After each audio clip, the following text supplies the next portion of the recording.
Bien, bonsoir à toutes et à tous. Merci pour votre présence nombreuse ce soir pour cette deuxième séquence publique de révision du PLU.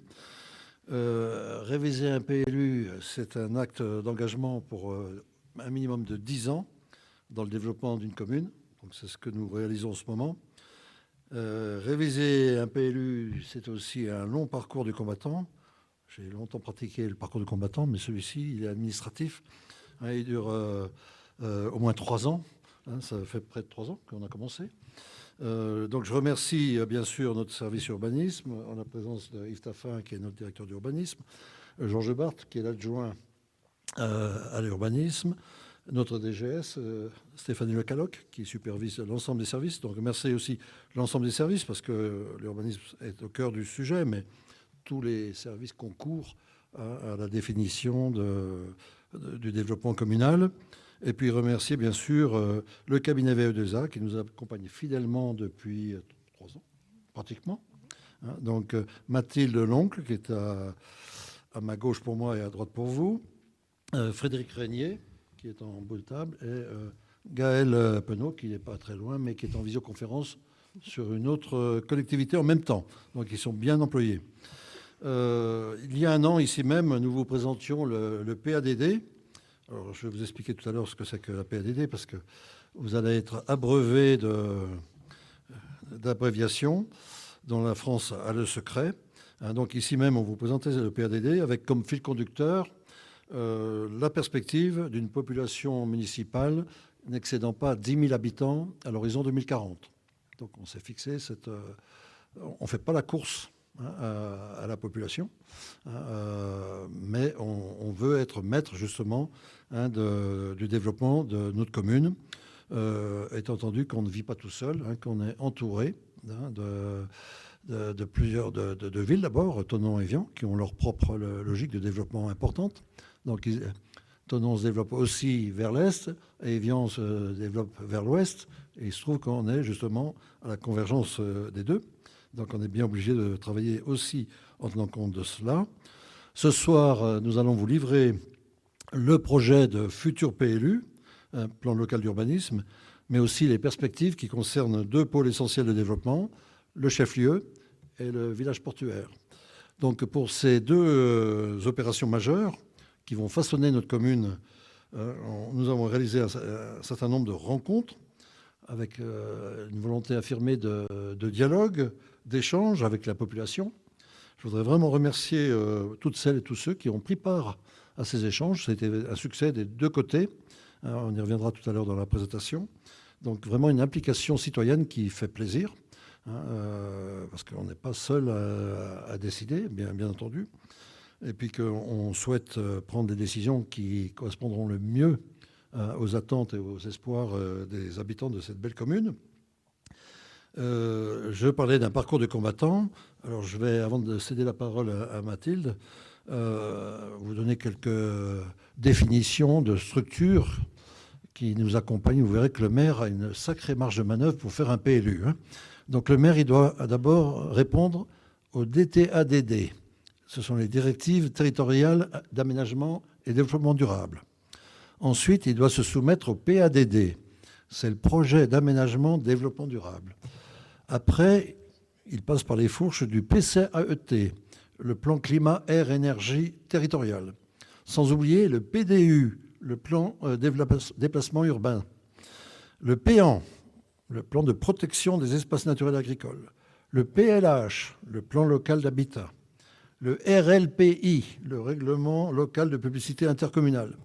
Le PPR, le plan de prévention des risques. Le SCOT, le schéma de cohérence territoriale. Le SRADET, le schéma régional d'aménagement, développement durable, égalité territoriale. Le SDAGE, le schéma directeur d'aménagement, gestion des eaux. Le SRCAE, le schéma régional climat, air, énergie. Le SRCE, le schéma régional cohérence écologique. Vous l'aurez compris, on a de quoi s'occuper pour de longs mois. Et la marge de manœuvre d'un maire aujourd'hui dans l'élaboration de son PLU est vraiment réduite à la portion congrue. Donc, restons quand même dans un bel optimisme. Et je cède la parole à Mathilde qui va nous dérouler toute la soirée selon deux séquences. Une première séquence deux séquences de 3/4 d'heure, hein. Une première séquence avec la révision du PLU elle-même, et puis après un zoom sur nos 2 OAP essentielles, celle du chef-lieu et du village portuaire. Et puis après, nous passerons pendant 3/4 d'heure à peu près aux questions-réponses, étant entendu que j'ai cru comprendre qu'il y avait un match de foot important ce soir. Donc on va essayer d'être dans les créneaux horaires. Alors le PSG, publié Saint-Germain, non, malheureusement non. Donc on va essayer de tout concilier. Merci en tout cas de votre présence et à vous Mathilde. Bonjour à tous. Alors, pardon, je vais essayer de trouver la juste distance. Bienvenue à cette deuxième réunion publique sur le PLU. Si vous n'avez pas assisté à la première réunion publique, c'est pas très grave. On va essayer de vous remettre à la page avec quelques éléments de contexte sur les étapes passées. Mais en tout cas, les documents qu'on avait présentés sont disponibles numériquement ou en mairie. Aujourd'hui, l'objectif, c'est de vous faire part des éléments qu'on a produits du coup sur la dernière année écoulée, à savoir principalement les documents qui seront opposables. Donc, c'est les documents réglementaires qui font partie du PLU. Donc concrètement, aujourd'hui, on va vous faire part des étapes passées et en cours, ce qui reste encore à réaliser. Et ensuite, on va clairement vous présenter les pièces que constitue le PLU. En effet, ce sera en 2 parties, puisqu'on va faire un petit focus plus particulier sur 2 secteurs de la commune qu'on a travaillé en concertation avec la population, qui sont le secteur du chef-lieu et du village portuaire. Donc, petit rappel pour tout le monde d'éléments de compréhension sur le plan local d'urbanisme. Qu'est-ce que c'est? En quoi ça vous concerne, vous, habitants de Publier? Très simplement, le document d'urbanisme, c'est un document qu'on dit à la fois stratégique et opposable. Opposable tout simplement parce que vous devez le consulter, vous, en tant qu'habitant, pour vous assurer de la faisabilité d'un projet, par exemple, de type immobilier. Si vous voulez faire une maison, il faut le consulter.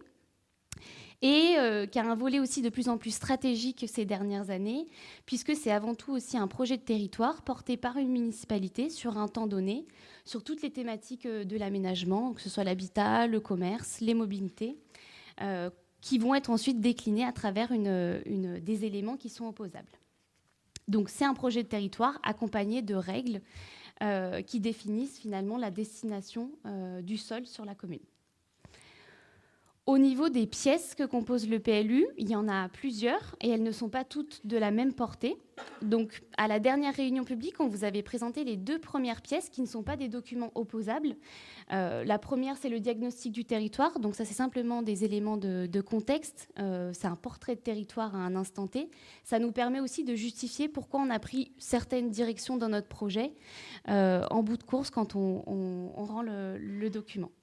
Ensuite, on a ce qu'on appelle le PADD, donc c'est en fait le projet de territoire, projet d'aménagement et de développement durable. Donc ça, c'est le projet que les élus ont construit au regard de ce diagnostic, quel projet ils souhaitent porter à travers leurs documents. Ça, c'est des pièces plutôt qui n'ont pas de portée juridique. Et donc, ce sont ces pièces qu'on doit ensuite traduire réglementairement avec les pièces qu'on vous présente aujourd'hui. Donc, un zonage et un règlement, c'est le petit numéro 4. Donc, ça, c'est ce sur quoi on va s'attarder aujourd'hui. Donc, concrètement, c'est une carte et puis des règles associées à cette carte. Et des petits focus sur certains secteurs. C'est la 3e pièce qu'on appelle les orientations d'aménagement et de programmation, qui sont des principes d'aménagement sur certains secteurs de la commune sur lesquels on veut aller un peu plus loin que le règlement écrit et le zonage. Et puis ensuite des annexes de type servitude d'utilité publique, etc., qui sont soit des documents qui sont au-dessus du PLU, soit des documents plus précis sur certaines thématiques qu'il faut quand même consulter en parallèle. Concrètement, quand on fait un document d'urbanisme, on ne le fait pas, donc monsieur le maire l'a rappelé, on ne le fait pas tout seul dans son coin, on doit s'inscrire dans tout un tas d'autres documents qui sont soit au-dessus du document d'urbanisme, soit en parallèle, sur tout un tas de thématiques. Et c'est dans ce schéma que vous avez à l'écran que le PLU doit s'insérer. Donc le PLU, vous le voyez, c'est le document tout à droite en orange.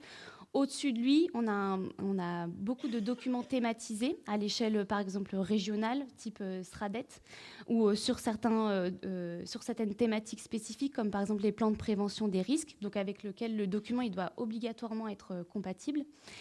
Mais sur le territoire de Publier, on a un SCOT qui nous a synthétisé tous ces éléments, c'est le SCOT. Donc vous avez peut-être entendu parler, il a été approuvé assez récemment, on va y revenir, en 2020. Et donc ça, c'est vraiment le document cadre avec lequel le PLU doit être compatible, puisque c'est un document qui est élaboré à l'échelle de 3 communautés de communes, dont la communauté de communes, la CCPVA.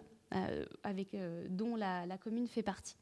Donc c'est vraiment notre document cadre qui nous donne beaucoup d'indications et notamment aussi des règles que le PLU doit respecter dans ses règles, dans son zonage et ses OAP. Donc pour vous lister principalement les principaux documents phares avec lesquels on doit être compatible, il y a le schéma régional qui est élaboré à l'échelle de la région Grand Est. Donc pour l'instant, lui, il est en cours de modification.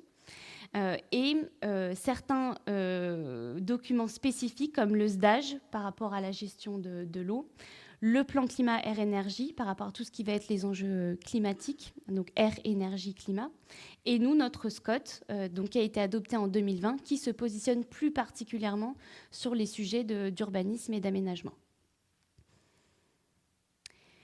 Au niveau des étapes passées, pour vous resituer aujourd'hui la date de la réunion publique par rapport au début de la procédure, donc on a tout un tas d'étapes et de production de certains documents à réaliser qui s'échelonnent finalement dans le temps, dans l'ordre que vous voyez ici de gauche à droite. Donc là, vous voyez qu'on arrive en bout de course puisqu'on a déjà élaboré le diagnostic territorial, donc qui était la première étape, le projet politique qui était la deuxième étape, et on est en fin de production de la déclinaison réglementaire de ces éléments, à savoir du coup la production du règlement, du zonage et des OAP. L'objectif, c'est d'aller très rapidement vers un arrêt du document, donc on y reviendra en fin de présentation, mais l'arrêt, ça veut dire qu'on arrête de produire ces documents et on les envoie en consultation, donc qui aura lieu normalement fin mai. Donc là, on est sur les derniers mois de production du document. Simplement pour que vous ayez aussi les éléments, les grandes orientations qu'ont mené les élus vers ces pièces réglementaires, on vous a simplement réaffiché de manière très synthétique le projet de territoire qui était porté, qu'on avait présenté en réunion publique. Donc on ne va pas revenir dans le détail dessus, mais retenez qu'il y a 3 grands axes majeurs pour la commune qu'on se doit de décliner du coup à travers nos pièces réglementaires, qu'on va essayer de développer tout au long de la présentation à travers les éléments réglementaires. Donc concrètement, on a 3 axes de PADD avec tout un tas d'enjeux à décliner, qu'on décline dans le plan de zonage, dans le règlement écrit et dans les orientations d'aménagement et de programmation. Donc on va aller droit au but. On va commencer par la présentation du zonage. Donc très concrètement, le zonage, demain en mairie, ce sera la grande carte que vous aurez à consulter. Il y a plusieurs zones dans cette carte. Donc pardon, je n'arrive pas à passer la slide. Et à chacune des zones est associée des règles. Donc vous, en fonction de où votre maison se situe, par exemple, vous allez avoir des règles associées à chacune des zones. On va dire qu'au niveau de cette révision, il n'y a pas de grandes évolutions du plan de zonage que vous pouvez consulter aujourd'hui en mairie. On a simplement fait évoluer certaines zones et certaines règles. Donc on va simplement les rebalayer en vous donnant les grandes vocations de chacune des zones, mais sans rentrer évidemment dans le détail aujourd'hui. Donc sur la commune, on va partir des centralités. Donc aujourd'hui, sur la commune, on a 2 centralités fortes qui sont donc le chef-lieu et puis le centre d'Amphion. Et donc, il va y avoir un zonage dédié à ces 2 secteurs assez spécifiques qu'on appellera la zone UC et qui a vraiment vocation à renforcer ce caractère central pour la commune. Donc, en assurant leur mixité, que ce soit avec du commerce, de l'habitat, des activités, en essayant aussi d'assurer la densification plutôt sur ces secteurs qu'ailleurs sur la commune. Donc, s'il y avait une diversification de l'habitat, c'est plutôt ici qu'on la ferait, parce que ça a plus de sens, vu qu'on est à proximité des services et des équipements. Et en travaillant aussi, ça on y reviendra, sur la limitation de la place de la voiture pour retrouver des centralités plus accueillantes et plus apaisées demain en termes d'espace public notamment. Donc les deux centralités de la commune. Ensuite, vous avez des petites centralités, qu'on va dire historiques, qui étaient liées peut-être à d'anciens villages. Donc c'est ce qu'on appelle aujourd'hui les hameaux historiques de la commune. Donc là, pareil, vu que c'est des centralités assez spécifiques avec des bâtiments qui ont du caractère et qui ont aussi une histoire, on donne un zonage dédié. Donc ça s'appellera le zonage UH pour hameau. Et la vocation principale, ce sera de préserver le caractère patrimonial de ces hameaux, puisqu'ils font partie de l'histoire de la commune. Donc éviter qu'ils mutent et plutôt préserver leur caractère initial. Ensuite, vous avez 3 autres zones urbaines. Donc initialement, vous aviez la zone U et la zone UP qui se distinguaient en termes de vocation, puisque vous avez plutôt une zone urbaine qui était périphérique à ces centralités, qui avait une vocation assez mixte, donc qui ressemblait assez à la zone UC, mais qui n'était pas non plus la zone pavillonnaire, donc une certaine mixité des fonctions. Aujourd'hui, on va réaffirmer le caractère urbain à vocation principale d'habitat de ce secteur. Et puis les secteurs pavillonnaires, donc qui sont là concrètement les maisons avec jardin sur la commune. Donc l'idée, ça va être à tout prix de préserver ce tissu pavillonnaire, de préserver les fonds de jardin, de préserver les maisons, parce que c'est aussi ce qui fait partie de l'attractivité de la commune, et d'inviter les mutations à se réaliser plutôt sur cette nouvelle zone qu'on introduit dans la révision, qui est la zone intermédiaire. Donc on va l'appeler la zone UI. Et donc demain, s'il y a une densification à faire, c'est plutôt dans ce secteur-là qu'on va inviter à ce qu'elle se réalise. Alors évidemment, sans dire qu'on n'aura que du collectif et que de l'urbain. Non, évidemment, il y aura des prescriptions pour reveiller à ce que ce soit une densité qui se réalise bien. Mais en tout cas, c'est plutôt dans cette zone-là qu'on va prioriser la densification. Ensuite, vous avez, et comme vous aviez déjà dans le PLU en vigueur, des zones assez spécifiques sur la commune que vous connaissez peut-être, donc qui sont la zone qu'on appelle la zone UN, donc qui est liée à une ancienne résidence touristique, donc qui là ne peut pas avoir les mêmes règles que les autres zones de la commune, donc on fait un règlement dédié. Et puis le secteur du village lacustre du port de la Ripaille, donc qui là encore une fois se dénote complètement avec le reste de la commune en termes de formes urbaines et de règles associées. Donc c'est pour ça qu'on dissocie ces deux zones, mais qui ne concernent vraiment que ces secteurs de la commune. Donc la vocation, c'est vraiment de préserver et de gérer le bâti existant et pas du tout d'apporter de nouvelles constructions. C'est plutôt encadrer l'existant. Donc ça, c'était plutôt les zones urbaines à vocation d'habitat ou mixte sur la commune. Et puis après, vous avez des zones spécifiques pour certaines destinations, qui sont notamment tout ce qu'on appelle dans le jargon urbanisme la zone UX. Donc ça va être les zones d'activité. Donc sur Publié, vous avez une grosse zone d'activité avec plusieurs spécificités. Donc retenez simplement que dans cette zone d'activité, il y aura des secteurs où on fera plutôt de l'activité industrielle, artisanale, pure et dure. Et puis il y aura des zones un peu plus mixtes, notamment au niveau du secteur de la botte, peut-être que vous connaissez, qui aura vocation à se diversifier un peu plus, de sortir de la vocation économique pure et dure et d'accueillir peut-être des activités, du commerce, éventuellement du logement, en lien aussi avec ce futur arrêt projeté de transport en commun, donc pour avoir une vraie entrée de ville par les transports en commun. Ensuite, sur le plan de zonage, et ça c'est assez classique dans toutes les communes, vous avez tout ce qui va être le zonage dédié aux équipements publics. Donc là, il n'y a pas de grands enjeux. Ça va concerner les équipements de type collège, école, notamment aussi la ligne de voie ferrée. Donc là, il n'y a pas d'évolution, c'est simplement encadrer l'existant et puis aménager les futurs équipements. Et puis enfin, vous avez les zones qu'on appelle les zones à urbaniser. Donc ça, ce sont des zones qui sont aujourd'hui vierges de construction, donc soit naturelles, soit agricoles, sur lesquelles la commune projette de réaliser des nouvelles constructions. Donc on appelle toujours ça zone AU. Et puis ensuite, la petite lettre qui va avec derrière, ça veut simplement dire quelle vocation on va donner à cette zone. Donc si vous êtes en 1AUA, 1AUC, c'est que vous êtes plutôt sur de la vocation d'habitat. Et puis dès lors qu'on est sur du 1 AUX ou 1 AUE, ça rejoint soit les activités, soit les équipements. Donc vous verrez sur le plan de zonage, ça évidemment, il y en a des nouvelles, et puis il y en a qu'on a repris qui n'ont pas encore été urbanisées. Il n'y a pas de grosses évolutions, si ce n'est l'ajout d'une zone d'équipement sur la zone d'activité liée à l'implantation d'une école, et puis la future implantation du collège de Publié dans la zone d'Amphion.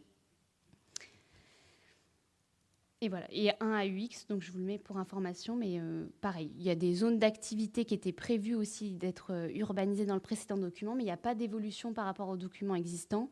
On projette 2 zones d'activité toujours dans le règlement.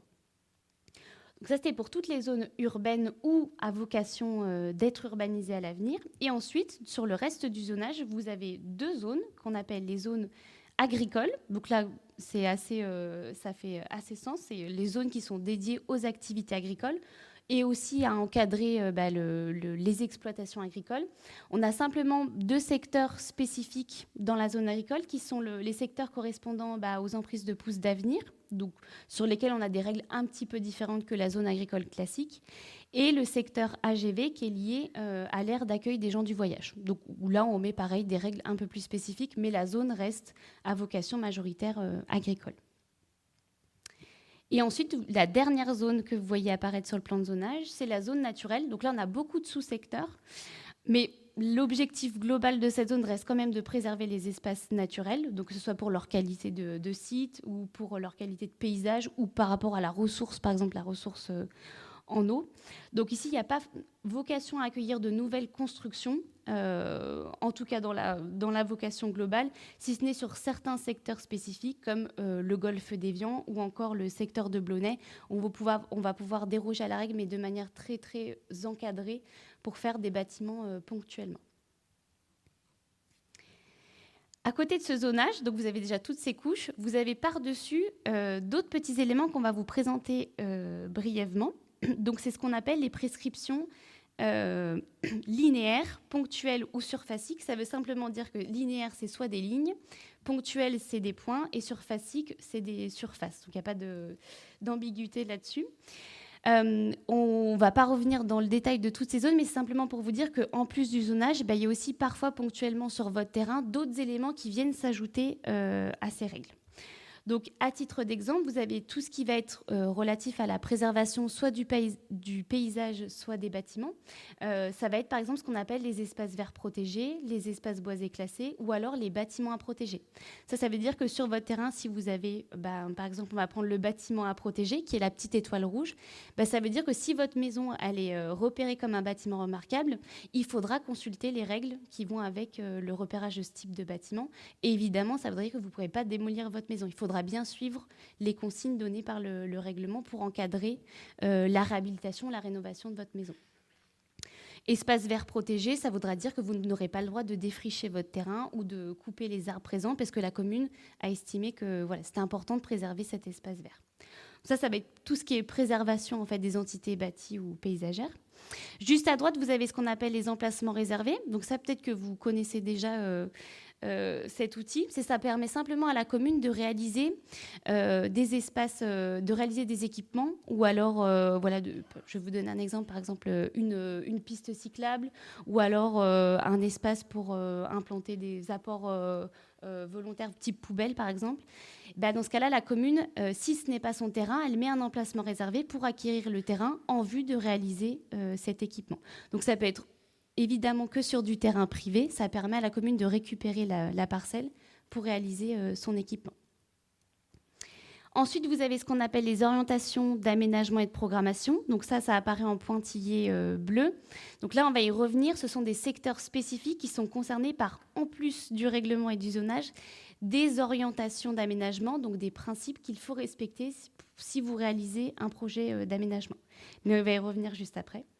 Et puis ensuite, dernier élément un peu spécifique, vous avez ce qu'on appelle les secteurs de diversité commerciale. Donc ça apparaît principalement sur les centralités de la commune, donc le chef-lieu et Amphion.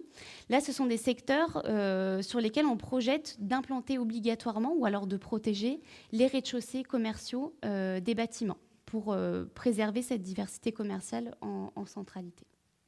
Donc, il y a d'autres éléments, mais là, en tout cas, c'est les principaux que vous pouvez retrouver sur le plan de zonage. Au niveau du règlement, donc il y a un document qui est quand même assez lourd et assez condensé. L'idée, c'est simplement de vous donner les grandes lignes, les grandes évolutions sur lesquelles on a travaillé à travers cette révision, et puis de profiter de la consultation en mairie pour aller plus dans le détail. Donc là, on va simplement synthétiser les grandes évolutions du règlement, donc qui sont associées à chacune de ces zones. La grande évolution déjà que vous pourrez constater, si vous avez déjà ouvert le PLU, vous aurez pu constater que le règlement, avant, il était fait en articles. Et donc, à chaque article, ça venait réglementer certains éléments. Aujourd'hui, le règlement, il a totalement changé de forme. Donc, quand vous allez le consulter, ce sera un autre format. Retenez qu'il y a 3 grands chapitres. Donc, c'est-à-dire que dans chaque zone du PLU, vous aurez un règlement et donc ce format de présentation.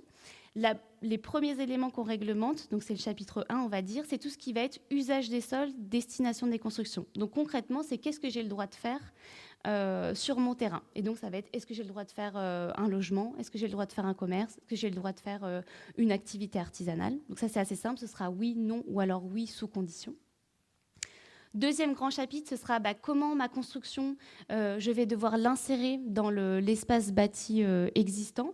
Donc c'est là où vous allez avoir les règles de hauteur, les règles d'implantation, les règles aussi sur l'aspect extérieur des constructions, les matériaux, les façades, les clôtures. Donc comment j'insère ma construction dans la zone réglementée.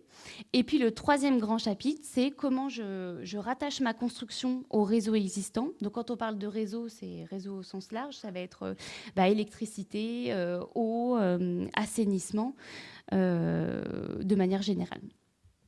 Donc ces 3 grands chapitres se retrouvent dans chacune des zones et c'est ce règlement-là que vous devez consulter en parallèle du zonage. Concrètement, au niveau des évolutions, on vous les a regroupées par rapport aux grands axes du PADD. Donc, à titre d'exemple, sur le premier axe du PADD, donc projet de territoire, qui portait sur les sujets de diversification de l'habitat, d'apport de nouveaux habitants, comment on arrive à conserver, comment on arrive à maintenir nos habitants, à faire que nos jeunes s'installent sur la commune, comment aussi on préserve les aînés. Le règlement va se positionner en termes de typologie de logement. Donc, quand on dit typologie de logement, ça veut dire aussi bien les statuts d'occupation. Est-ce qu'on veut plus de propriétaires ou de locataires?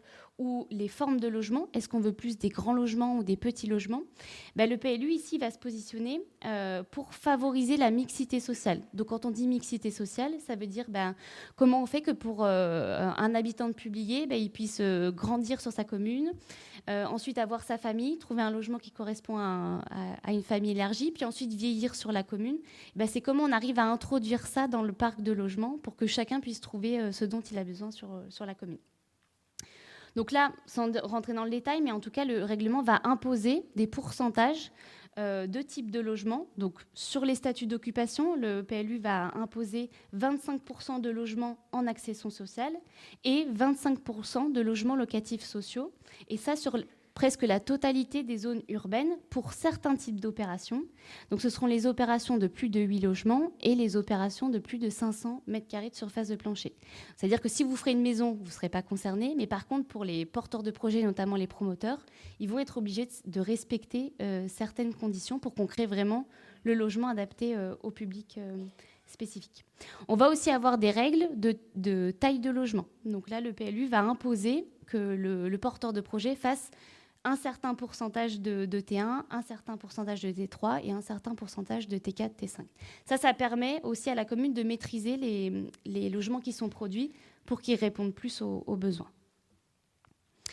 Sur l'axe 2 du PADD, donc, qui traitait plutôt des questions d'activité économique et de commerce, d'attractivité commerciale. Donc là, il n'y a pas de grosse évolution, si ce n'est un peu un nouveau dessin. Enfin, on a un peu étendu. On va être principalement sur la règle de protection des rez-de-chaussée commerciaux. Donc ça, c'est une règle forte qui permet à ce que tous les rez-de-chaussée commerciaux sur certains secteurs de la commune évitent de muter vers du logement ou des activités qu'on ne voudrait pas. Donc comme ça, tous les rez-de-chaussée de la commune sont commerciaux et ça permet de maintenir l'attractivité commerciale.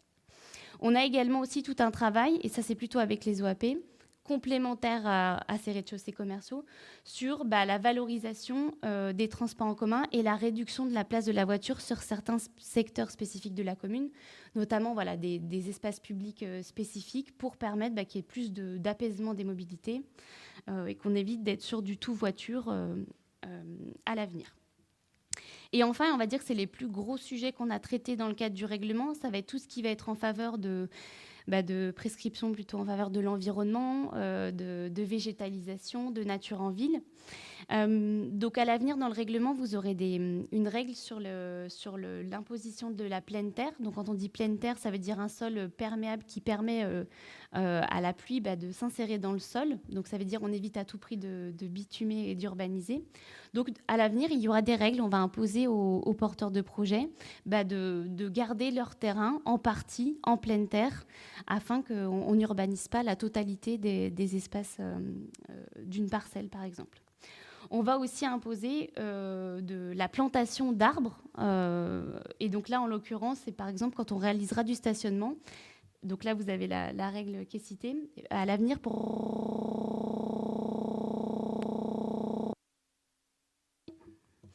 4 places de stationnement, vous aurez l'obligation de planter des arbres. Ça va être des prescriptions qui sont en faveur de la plantation.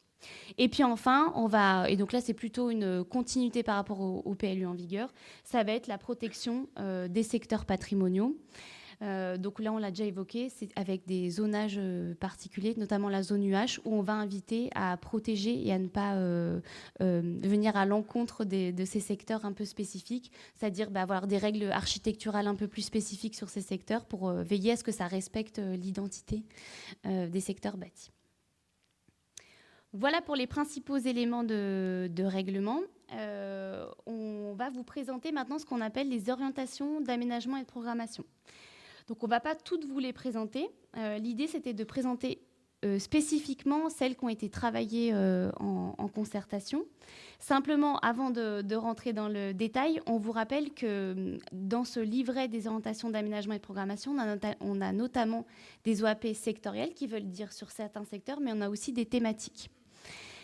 Sur la commune de Publier, donc il y a 3 OAP thématiques. Donc ça veut dire que ce sont des règles en complément sur certaines thématiques de la commune qu'il faudra consulter aussi en parallèle de ces pièces réglementaires. Je vous le passe. Donc la première OAP thématique, c'est l'OAP transport et mobilité.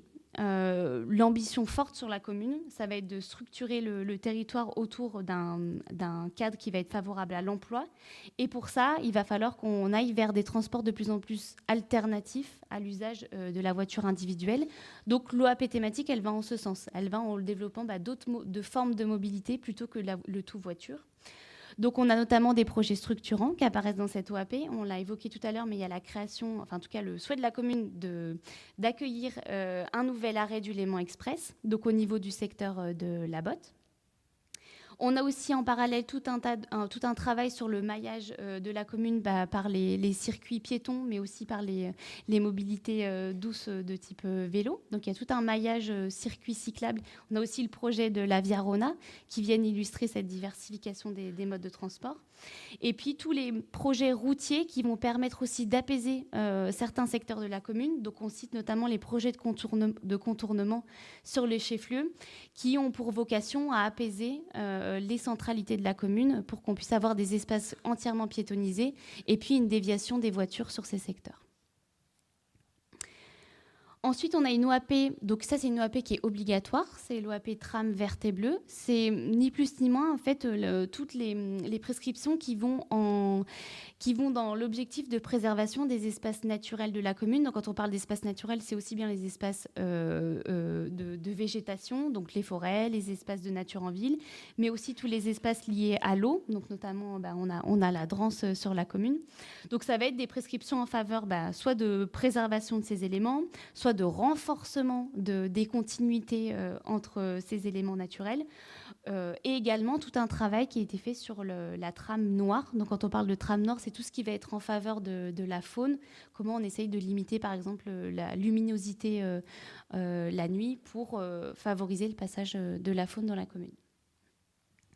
Dernière OAP thématique, donc ça c'est une plus-value par rapport au document en vigueur. C'est une OAP qui a été travaillée sur la base d'un cahier de recommandations qui a été élaboré à l'échelle de la communauté de communes, donc qu'on appelle le CROP. C'est un cahier de recommandations architecturales. Donc là, l'idée c'est d'avoir un focus plus sur les formes urbaines, l'architecture de la commune, l'insertion des nouvelles constructions. Donc on a aussi bien des éléments qui vont essayer de rendre plus lisible le tissu urbain de la commune. Est-ce que ça, c'est patrimonial? Est-ce que ça ne l'est pas? Qu'est-ce qui fait partie en fait de notre patrimoine? comment on arrive à préserver et mettre en valeur le bâti existant, et puis surtout comment on essaye de mieux insérer les nouvelles constructions pour rentrer justement dans cette identité architecturale de la commune. Donc un petit focus là-dessus. Et donc sur nos OAP sectorielles, donc vous avez vu en première slide, on en a à peu près une quinzaine. On va revenir sur les deux plus particulières, qui sont le chef-lieu et Amphion. Donc sur le chef-lieu, il y a eu une étude qui a été réalisée, un peu plus spécifique que le cadre de notre PLU, parce que c'était une étude de requalification et de programmation du chef-lieu. Donc nous, on a extrait ce dont on avait besoin pour notre OAP pour la réaliser, mais c'est une étude qui va un peu plus loin que ce que nous, on a besoin pour le PLU. Et une étude vraiment dans le cadre du PLU sur les secteurs de la rive, donc au niveau du village portuaire, sur lesquels on a fait une OAP. Donc ça, vous avez peut-être été au courant, on a fait passer un questionnaire sur ces deux secteurs. Donc il y en avait un, c'était un peu plus tôt dans l'année, et puis le deuxième un peu plus tard. On a une très bonne participation. Donc, je ne sais pas si vous avez répondu, mais en tout cas, on vous remercie pour votre participation. On a eu à peu près 450 participations sur le chef-lieu et presque 600 sur le secteur de la rive. Donc, tout ça, c'est des éléments qu'on a synthétisés et on va brièvement vous donner les éléments qui ont fait consensus ou alors les éléments qui ont fait débat.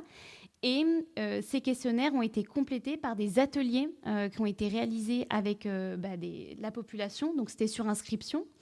Donc, en juin 2023 sur le chef-lieu et en décembre 2024 sur le secteur de la rive. Donc, je vous propose qu'on commence par la restitution de l'étude sur le chef-lieu. Donc, au niveau de la synthèse des questionnaires, évidemment, c'est une très, très grosse synthèse, mais il faut qu'on fasse au mieux. Donc, on vous présente les grandes lignes de la restitution.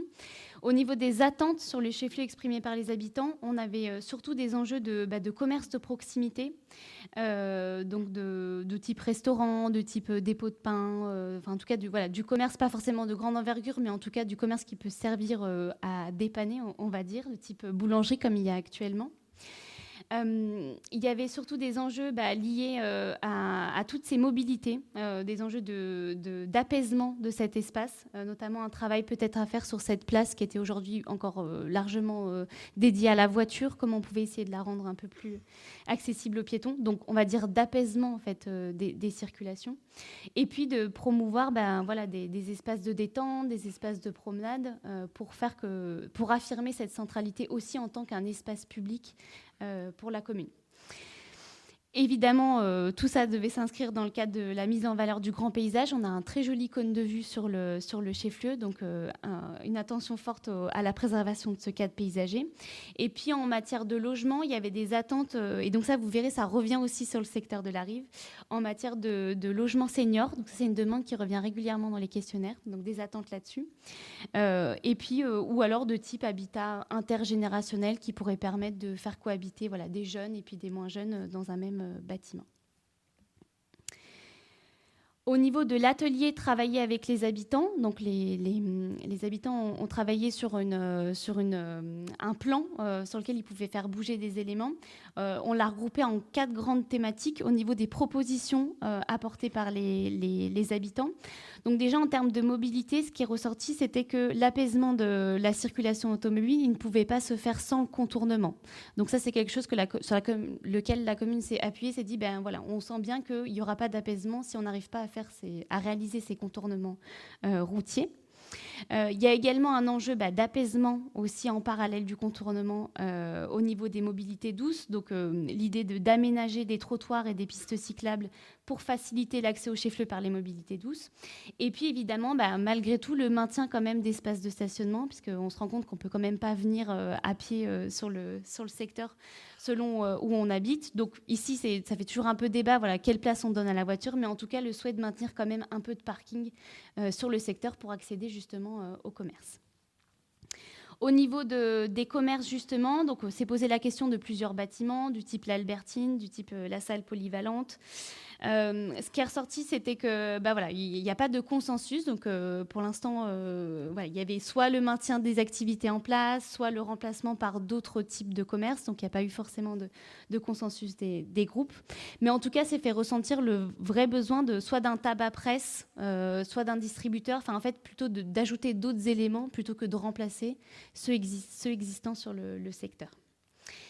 En termes d'espace public, donc vous avez 2 grands espaces publics sur le secteur du chef-lieu. Donc vous avez la place du 8 mai 45 et le parc de la mairie. Sur la place du 8 mai, voilà, comme je vous le disais, il y a la place de la voiture est vraiment en débat. C'est difficile aujourd'hui de se dire demain on piétonise tout ou alors non, on laisse quand même une part pour les voitures. Donc il y avait pas de réponse tranchée, mais en tout cas, l'idée quand même de proposer davantage de mobilier en faveur d'espaces publics apaisés était aussi la solution. Donc on va dire qu'à moitié-moitié, un petit peu d'espace pour la voiture, mais aussi un petit peu d'espace public piéton. Et au niveau de l'habitat, donc ça c'est toujours un sujet qui a été difficilement compréhensible pour les habitants. Donc, on a réussi à parvenir sur un consensus autour de petites opérations en privilégiant soit les maisons de ville, soit le logement intermédiaire pour venir densifier le chef-lieu, là où il y avait encore des espaces interstitiels à combler. Donc, on vous présente maintenant le schéma qu'on va retenir dans le cadre du plan local d'urbanisme par rapport à ces ateliers et au questionnaire. Au regard du caractère central et stratégique de ce site pour la commune, donc on est sur on est plutôt sur une réorganisation des usages plus qu'autre chose. On est aussi sur une diminution de la place dédiée à la voiture au profit des mobilités douces, mais sans dire qu'on est vraiment sur du très tranché. Il y a plutôt un rééquilibrage des secteurs. Vous voyez apparaître également les 2 contournements qui ont vocation à apaiser le centre et pour être contournés. Donc, vous avez le contournement sud et le contournement est. Et vous avez tout un travail sur l'animation urbaine de ce site à travers des espaces publics qui sont aussi liés à des rez-de-chaussée commerciaux, à des aménagements plus spécifiques. Et évidemment, une programmation de logements qui a été étudiée, donc vous pourrez voir plus spécifiquement dans le livret, mais en tout cas, voilà, des logements collectifs qui sont anticipés, des logements intermédiaires et aussi des logements avec des rez-de-chaussée actifs commerciaux. Voilà pour le chef-lieu.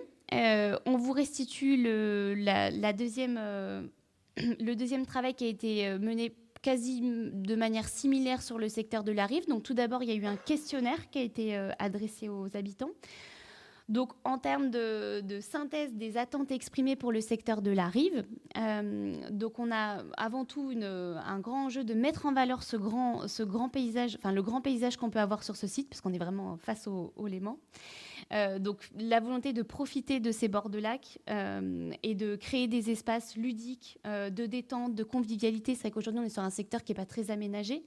Donc plutôt mettre en valeur ce site emblématique par des aménagements de détente ou d'animation pour lier la balade et puis l'arrêt sur le site.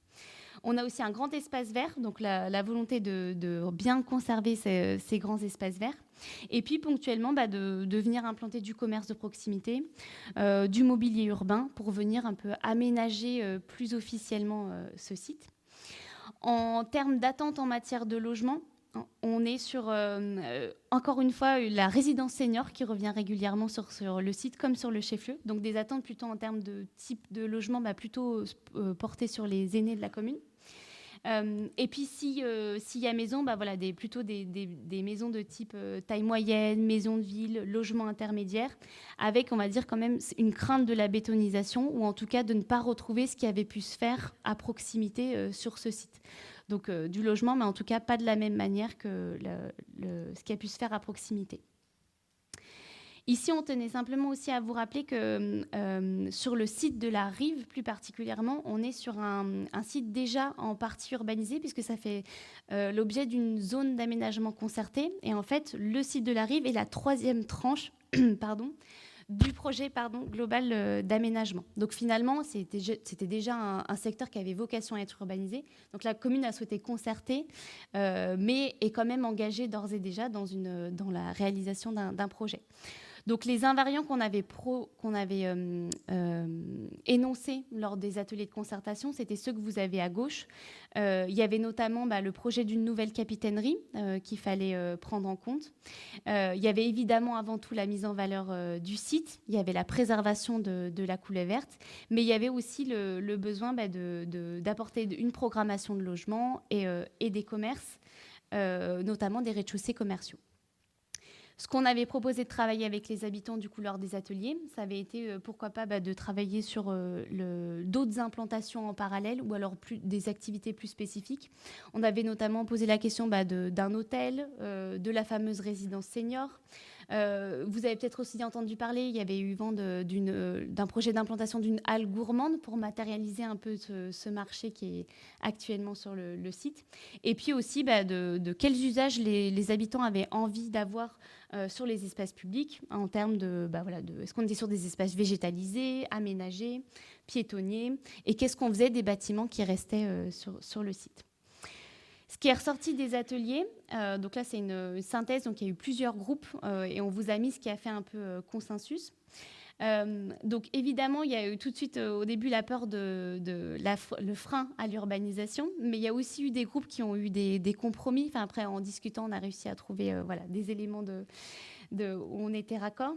Évidemment, ce qui est réaffirmé, c'était la place qu'on devait donner à la verdure, avec la volonté qu'il y ait un minimum de bâtiments possible pour plutôt privilégier les espaces publics ou les espaces de nature. Des espaces à aménager, donc que ce soit pour se retrouver ou alors des espaces de jeu pour les enfants ou pour les jeunes de la commune. Parmi ce qui était ressorti, il y avait la question des bâtiments actuels. Alors, il y avait beaucoup de groupes qui penchaient pour réutiliser les bâtiments actuels sur le site, notamment le site des canaux.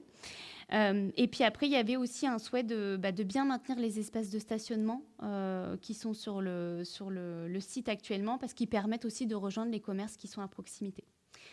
Sur les commerces, il y avait une volonté d'accueillir ponctuellement des petits commerces et notamment ce projet de marché couvert, essayer peut-être de le matérialiser plus concrètement. Et au niveau des logements, il y a un compromis qui avait été trouvé avec un groupe qui avait travaillé sur une quinzaine de logements à implanter sur le site et en parallèle une résidence senior. Donc tout ce travail d'atelier, il a fait l'objet d'une synthèse qu'on a travaillée ensuite avec les élus de la commune. Et l'idée, c'est de vous présenter ce qui a été retenu par rapport aux ateliers. Donc vous voyez apparaître en vert tous les éléments qui ont été retenus, donc à savoir une place prédominante, une place donnée à la verdure avec un minimum de bâtiments possibles, notamment un gros axe paysager qu'on appelle la coulée verte avec cette vue sur le lac. L'idée d'espace de vie à aménager, donc soit des jeux pour enfants, soit des tables, soit une matérialisation plus officielle des snacks qu'on peut avoir actuellement sur le site. Le projet de préservation du bâtiment de sauvetage, à ce jour, il n'est pas retenu. Donc, on sera plutôt sur un principe de démolition-reconstruction pour quelque chose qui convient mieux à la vocation qui lui est dédiée. En revanche, les accès par la voie verte sont bien retenus, avec notamment des accès vélos le long de l'Amiral. Sur le parking, alors c'est pas forcément que c'est pas retenu, mais en tout cas c'est pas tout à fait sur le site que ça aura lieu, parce que peut-être que vous savez, il y a un projet de parking à proximité de l'opération. Donc là, vous voyez apparaître sur la carte à l'ouest. Donc il y a un projet de report de ce stationnement plutôt sur ce site. Le projet de halle est évidemment retenu, donc c'est le secteur central en jaune que vous voyez apparaître. En tout cas, il y a une volonté de matérialiser physiquement ce site. Et le projet de résidence senior est également retenu par la municipalité. Après, il reste le sujet de la programmation de logement, donc qui est aujourd'hui difficile à estimer en termes de nombre, mais en tout cas, ça fait partie des invariants du projet. Il y aura forcément une programmation de logement. Aujourd'hui, il n'est pas possible d'estimer le nombre précis de logements, mais en tout cas, il faudra s'y conformer, notamment par rapport au cadre du projet global qui était porté dans le cadre de l'ASAC. Donc voilà pour les deux secteurs d'OAP. Simplement, et avant qu'on parte sur les questions et échanges, simplement vous faire part des prochaines étapes et de concrètement comment vous, habitants, vous allez ensuite être remobilisés. Donc l'idée, c'est qu'on travaille sur ces pièces réglementaires jusqu'à fin mai. Donc en mai, on aura ce qu'on appelle en urbanisme l'arrêt du PLU en conseil municipal. Ça veut dire qu'on ne touche plus au projet et on l'envoie en consultation. Donc la première consultation, ce sera la consultation des partenaires, donc c'est-à-dire les services de l'État, la région, la Chambre d'agriculture, donc qui auront une consultation officielle de 3 mois. Et ensuite, ce sera le moment où vous serez sollicité en tant qu'habitant. Ce sera la phase d'enquête publique. Donc c'est quelque chose qui a lieu pour tout document d'urbanisme. Donc c'est une permanence en fait qui a lieu en mairie. Il y aura quelqu'un qui s'appelle le commissaire enquêteur qui sera désigné et qui sera là pour vous présenter les documents qu'on a produits durant 1 mois. Donc à minima 1 mois, c'est peut-être reconductible, mais à minima il y aura 1 mois. Où vous pourrez venir consulter tous ces documents assez précisément qu'on a produits. Vous aurez cette personne qui sera là pour répondre à vos questions, vous expliquer, voir ce qui vous concerne sur votre terrain, tout ce qu'on ne peut pas en tout cas traiter en réunion publique, mais qui vous permettront de répondre à toutes vos questions précises plutôt d'ordre personnel. C'est-à-dire qu'on a à peu près cette phase d'enquête à la fois des partenaires et d'enquête publique, puis ensuite de rapport du commissaire enquêteur. On a à peu près 5-6 mois de phase administrative avant l'approbation officielle du document. Ce qui nous amène à une approbation, ce qui veut dire la mise en vigueur du document, prévue à la fin 2025, début 2026, mais en tout cas d'ici la fin d'année pour l'approbation du PLU. On va passer aux questions. Alors encore une fois, on est sur une réunion publique en urbanisme, donc on vous remercie par avance de privilégier les questions d'ordre général et puis tout ce qui fait l'objet plutôt de cas particuliers sera plutôt au niveau de rencontres individuelles en mairie ou alors en phase d'enquête publique. Merci. Bien, merci Mathilde pour cette présentation exhaustive de toute la démarche. Alors, ça fait beaucoup d'informations qu'on vous a délivrées. En fait, cette révision du PLU n'est pas si massive que ce qu'on pourrait imaginer en écoutant cet exposé. Il y a peu de choses qui bougent finalement. Et on évoquait tout à l'heure les différents dispositifs réglementaires, que ce soit les plans, que ce soit les schémas locaux. Au-dessus, il y a les lois. Donc on a la loi ZAN, dont vous entendez parler régulièrement aux actualités. On espère qu'elle évoluera un jour parce que cette loi est quand même particulièrement contraignante. Et puis on a la loi littorale qui est aussi particulièrement contraignante. Donc quelquefois ces lois se contredisent allègrement. Donc vous voyez, je le rappelle, la marge de manœuvre est quand même très très minime pour une commune. Et encore, nous sommes dans une intercommunalité qui n'a pas de PLUi. Donc c'est la prochaine étape, c'est de passer au PLUi. Donc c'est encore une possibilité pour nous de réviser notre PLU, je veux dire, de façon autonome encore. Et ça, c'est encore une chance. On parlait du SCOT, le schéma de cohérence territoriale, donc c'est au niveau du Chablais. Ça regroupe les 3 intercommunalités du Chablais. La commune de Puyer a un bon à tirer de 15 hectares jusqu'en 2040. Ce n'est pas 1 hectare de plus, c'est 15 hectares. Vous prenez un autre sujet qui est d'actualité, le collège. Le collège n'est pas une structure à vocation communale, mais bien intercommunale. Le collège, quand il sera réalisé, accueillera des enfants d'Évian, de Thonon et de Publier. Donc, nous sommes en train de porter le projet pour que les hectares dédiés à ce collège, c'est quand même de 2,7, 2,8 hectares, ne soient pas pris sur la provision communale. Question de cohérence et de justice. Donc, c'est un sujet pour lequel on espère avoir une réponse assez rapide maintenant. Après, on a évoqué toutes ces OAP. Donc, on les connaît, vous en avez 12 aujourd'hui qui sont bien identifiés. Deux que je rappelle souvent, c'est les deux verrues d'entrée de commune. La Botte d'un côté et Beau Séjour de l'autre. Il faut que ça avance.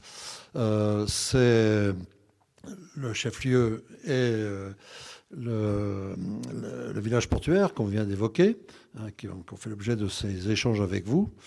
Ce que je voulais souligner, c'est que ces échanges ne servent pas à rien, hein, au contraire.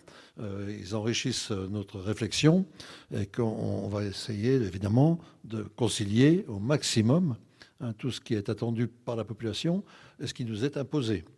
Parce qu'on a quand même cet exercice-là. On a parlé tout à l'heure aussi de l'OAP des mobilités, hein. Donc, dans la mobilité, il y a la Via Rona. Bon, un peu l'arlésienne du Chablais, mais bon, si tout va bien, un premier tronçon devrait débuter entre le lycée Annanoy et l'entrée à Beauséjour, chez nous. Donc, ça serait une première phase de projet. Le tracé sur la commune a été validé.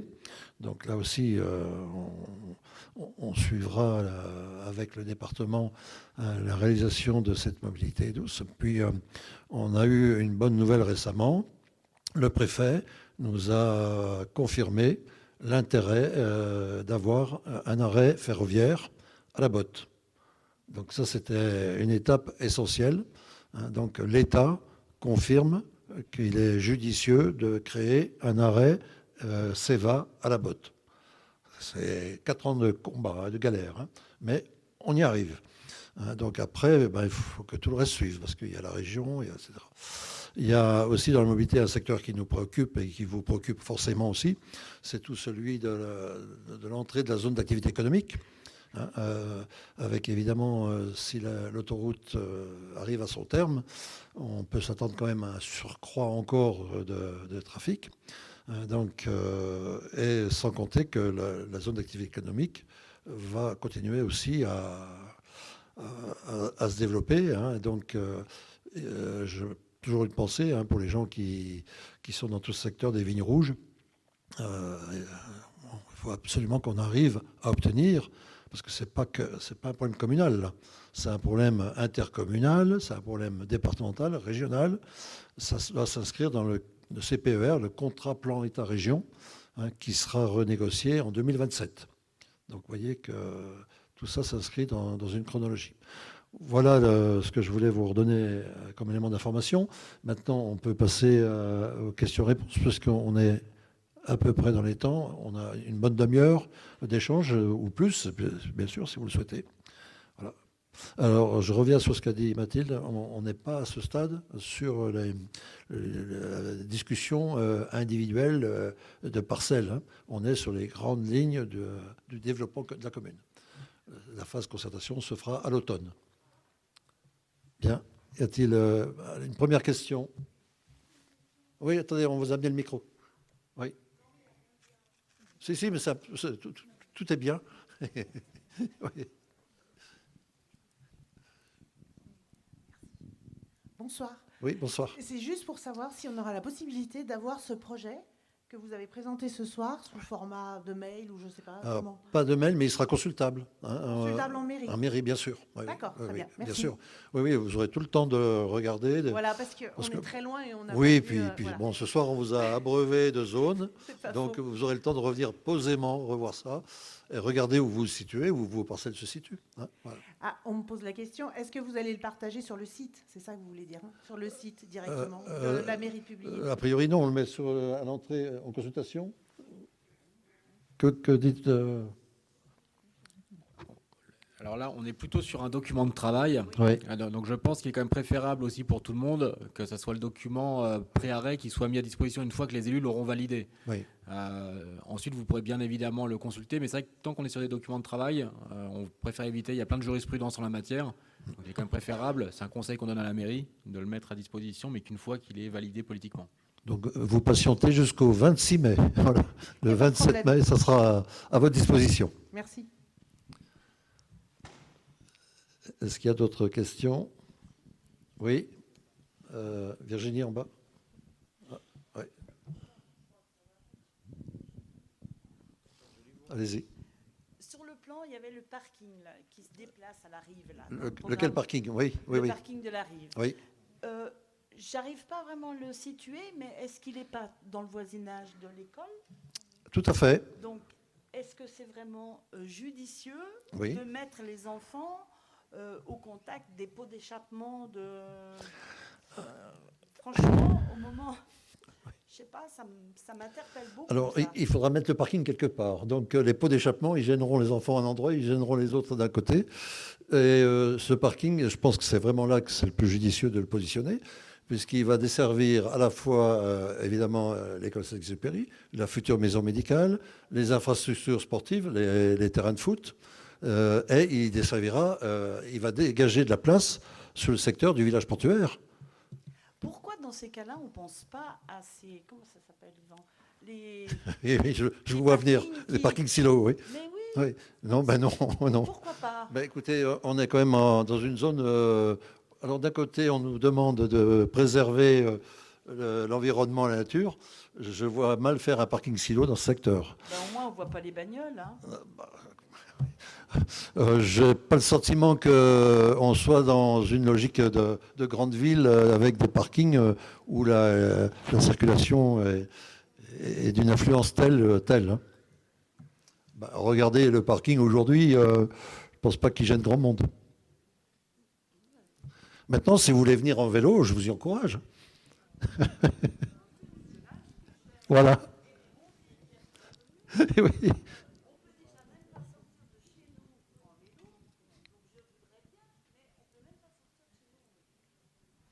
Bien, oui, monsieur. Oui, bonsoir. Vous pourriez nous dire un mot sur la maison médicale? La maison médicale. Donc, ce projet suit son cours. Hein. On est donc en partenariat avec une société qui s'appelle Santé Alpes.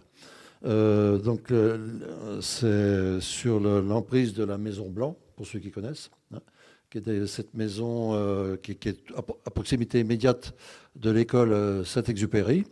Donc,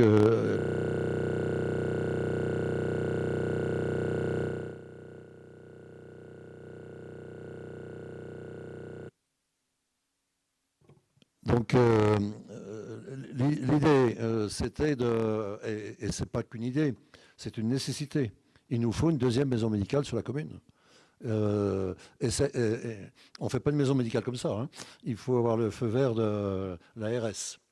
Donc l'ARS a reconnu la nécessité d'avoir une deuxième maison médicale compte tenu de la demande. Regardez le nombre de gens aujourd'hui qui n'arrivent pas à avoir de médecins référents, etc. Donc, on a une urgence. Celle du chef-lieu est remarquable, mais elle est saturée. Donc, il en faut absolument une deuxième sur la plaine à Amphion. Donc, ça, c'est... Et après, où la mettre? On a considéré que c'était cet emplacement qui était le plus judicieux, à proximité du futur secteur du village portuaire, à proximité de l'école Saint-Exupéry, puisqu'une partie de cette maison médicale sera en fait dédiée à une crèche aussi. Donc ça sera mixte, crèche et maison médicale. Donc on est passé à la signature de la vente à Santé Alpes du bâtiment. Donc c'est un bâtiment qui sera détruit et refait à neuf. Donc avec les normes aujourd'hui d'une maison médicale, bien sûr. Voilà. Donc ça c'est un projet qui à l'horizon 2026, Georges, oui, ou 2026. Hein. Donc voilà. Donc vous verrez bientôt d'ailleurs les premiers travaux de la première voie, l'ébauche de la voie qui va desservir tout ce secteur. Puisque je vous rappelle aussi qu'on a repris le projet de Saint-Exupéry, parce qu'on veut. Alors, vous parlez des enfants. Moi, la priorité des enfants, ce n'est pas les pots d'échappement, c'est la sécurité par rapport à la départementale. Oui, oui. Donc, il n'est plus question pour moi que des enfants soient débarqués sur la départementale. Donc, c'est par l'arrière, justement. Voilà. Oui, monsieur, bonsoir. Concernant votre zonage, notamment sur les zones à construction, notamment en Amphion, beaucoup de parcelles ont des accès privés, des chemins Donc, est-ce qu'il a été prévu à ce niveau-là? Parce que quand on remplace une maison par un immeuble, ça augmente notamment la circulation. C'est ces chemins privés qui sont souvent en indivise entre les voisins. Vous répondez? Sur les secteurs d'OAP, voilà, vous verrez plus dans le détail sur chacune des OAP, c'est soit on se raccorde à la voie existante, soit on crée un principe de voirie à créer pour ne pas saturer la voirie existante. Donc ça dépend en fait au cas par cas. Si la voirie peut le supporter, on reste sur la voirie existante, et puis sinon on crée un nouvel accès ou une nouvelle voirie carrément. Voire du giratoire si besoin. Oui, madame.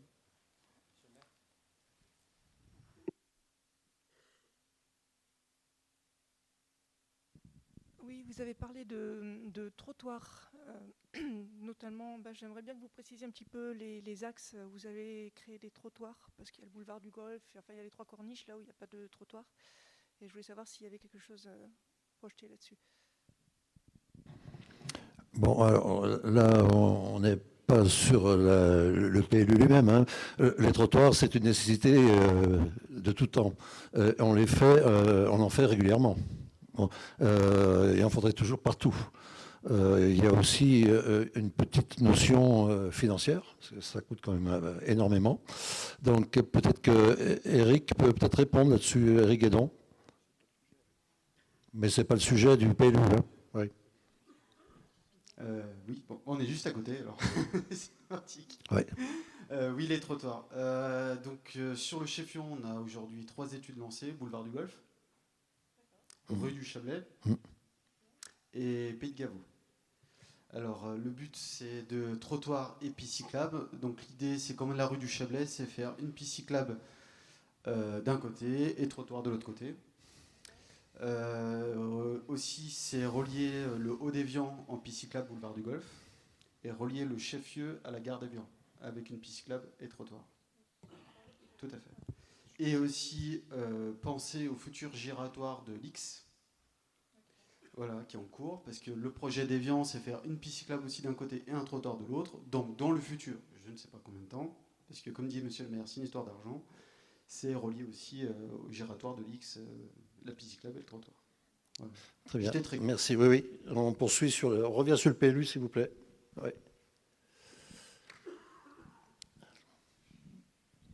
Bonsoir à tous. Bonsoir. Ce que je voudrais savoir, vous avez levé le problème, je sais que vous en êtes conscient, par rapport à l'arrivée de la future autoroute sur la bretelle, en étant sensible, parce qu'habitant, je vois que la zone du Pont de Rance a été encore oubliée dans le traitement, en sachant qu'on est à l'entrée de commune aussi, où il y a le plus gros flux avec la zone d'activité.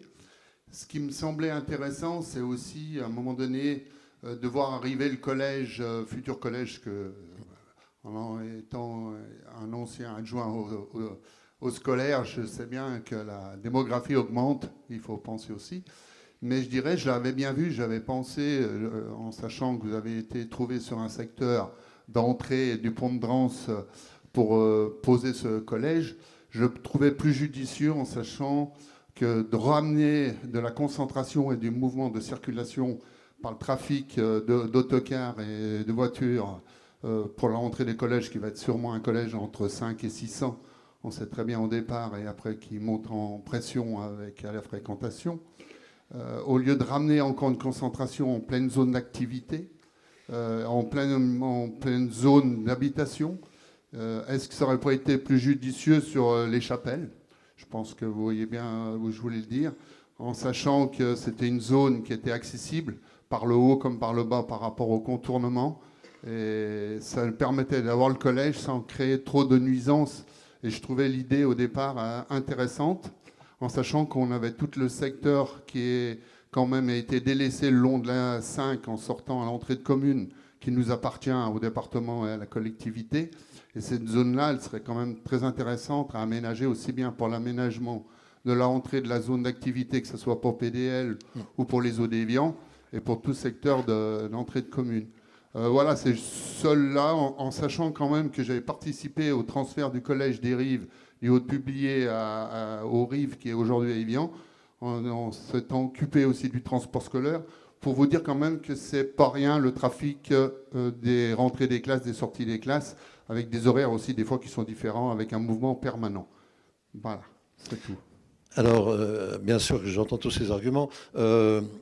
C'est 2,8 hectares qu'il faut trouver sur la commune. Donc, on a vite fait le tour de la question. Il y avait 2 emplacements. Celui qu'on a retenu, que le département a retenu. C'est le département qui dit on le met là, c'est pas la commune.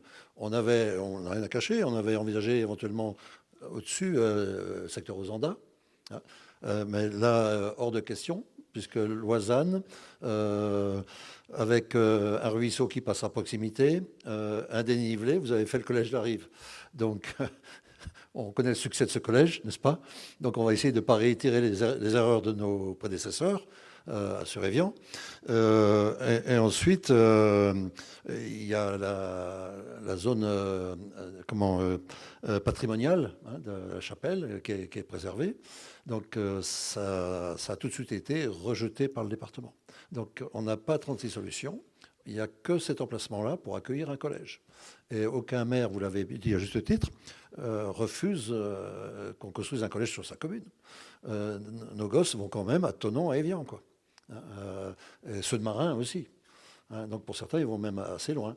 Donc voilà. Après, oui, bien sûr qu'on est conscient. Hein, il y a, dans l'espace alloué, il y a un espace pour une gare routière qui sera évidemment en dehors de la départementale. Hein, mais n'empêche qu'il faudra quand même y rentrer et y sortir. Donc il y aura des flux. Après, les flux ne sont pas toute la journée non plus, hein, mais ça, vous connaissez parfaitement le sujet. Donc oui, on aurait bien aimé avoir un terrain idéal de 2,8 hectares ailleurs, mais bon, voilà.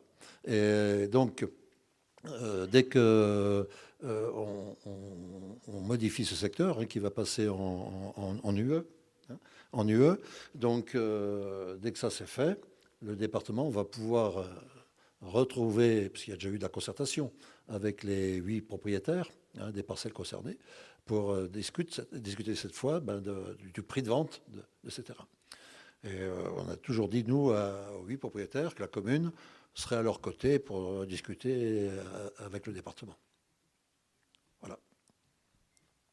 Oui. Allez-y. Atman, allez-y.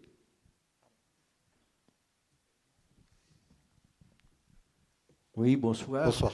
C'est tout simplement pour vous poser une question concernant les bâtiments que vous allez construire sur la rive. Là. Quelle hauteur vous allez vous limiter? À quel nombre d'étages? Alors, Et puis aussi, excusez-moi, est-ce que vous allez imposer des toitures ou des toitures terrasses? Bien. Alors, réponse à ma gauche.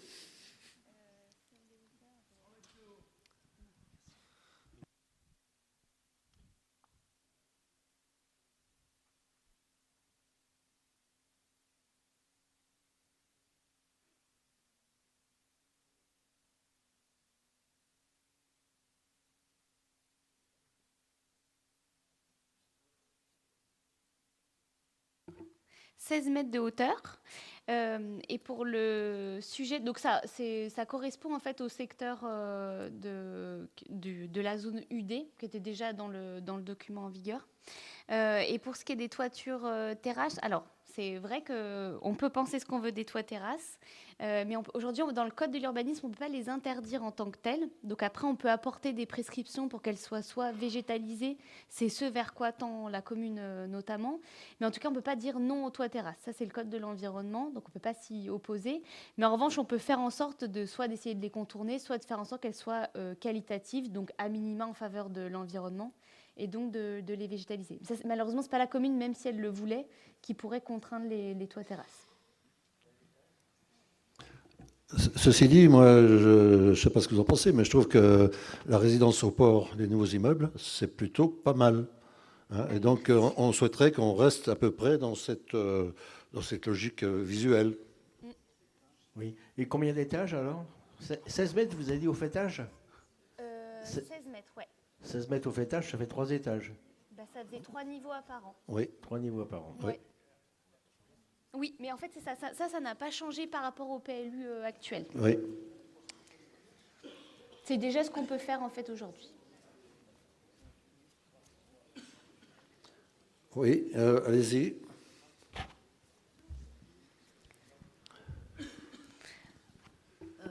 Pour compléter la question précédente, quand le collège sera fait, que l'arrêt SNCF sera fait, que deviennent les gens qui habitent au bord de la route départementale 1005? Ils ne peuvent plus bouger de chez eux. Alors, je connais bien votre question. Oui. Hein.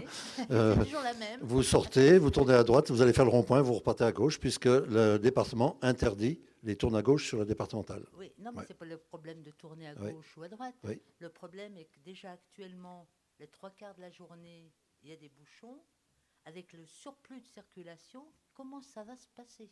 Comment ça se passera? S'il faut après réguler la circulation, ça sera avec des feux, s'il faut. Hein, ça sera en fonction des flux qu'on constatera. Au jour d'aujourd'hui, je pense qu'on arrive encore à sortir. Ben, c'est difficile quand même. Hein, c'est Oui, difficile, monsieur. oui. Bon.